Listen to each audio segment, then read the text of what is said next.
Gubernur Aceh itu dijebak itu. Saya tahu. Dan di Indonesia ini sekarang penjebakan dianggap bagian dari penegakan hukum.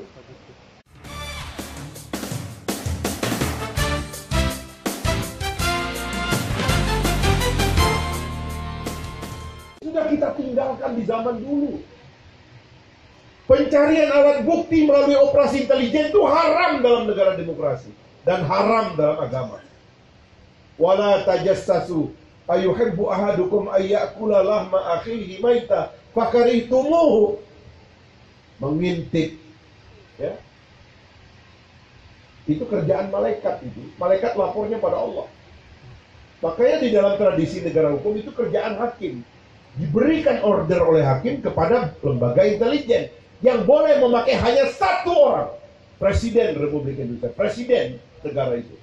Tidak boleh diperdengarkan kepada siapapun kecuali atas izin Presiden, atau tidak boleh dijadikan alat bukti kecuali izin hakim.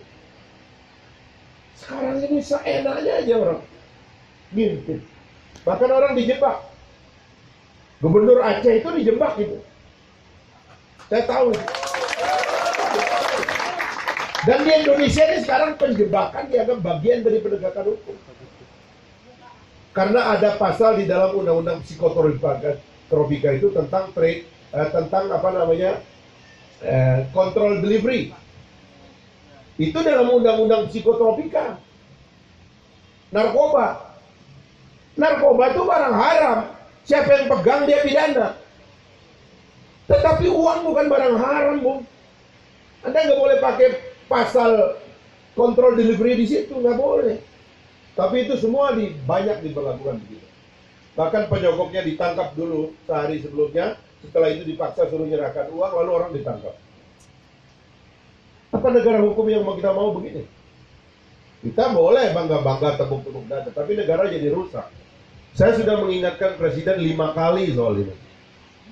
5 kali. Ya, saya yakin dia nyesel sekarang. Saya yakin. Karena ekonominya nggak tumbuh. Saya bilang ini kayak Korea Selatan. Saya mondar-mandir untuk mempelajari Korea Selatan tentang ini. Ini kan pengrusakan negara. Ya mungkin kalau orang nggak terlalu pintar memang nggak bakalan nyambung. Ini agak berat ini ilmunya. Profesor hukum juga kalau nggak ngerti filsafat rusak juga otaknya. Ya. Maka saya berani debat sama profesor hukum soal-soal keadilan dan gini. Itu mendalam, nggak boleh main-main. Kita ini manusia. Kita ini hanya boleh berhukum dengan yang zahir. Itu panduan dari Rasul. Nggak boleh kita menghukum dengan yang tidak nampak.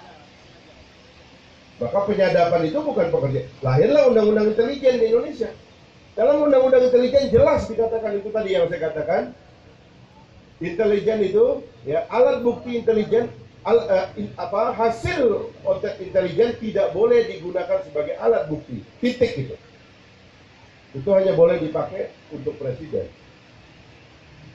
Tapi di kita itu yang utama. Nanti di ruang sidang tayangkan orang telepon pacarnya, masuk headline koran nomor 1, ya kan? Ya enggak gitu. Tapi hancurkan orang itu hidupnya dulu di media massa. Hancurkan hidup orang itu di masyarakat. Nanti begitu kita hukum itu jadi gampang. Masyarakat sudah terima. Apa begitu hukum? Itu hukum jahiliyah, Pak.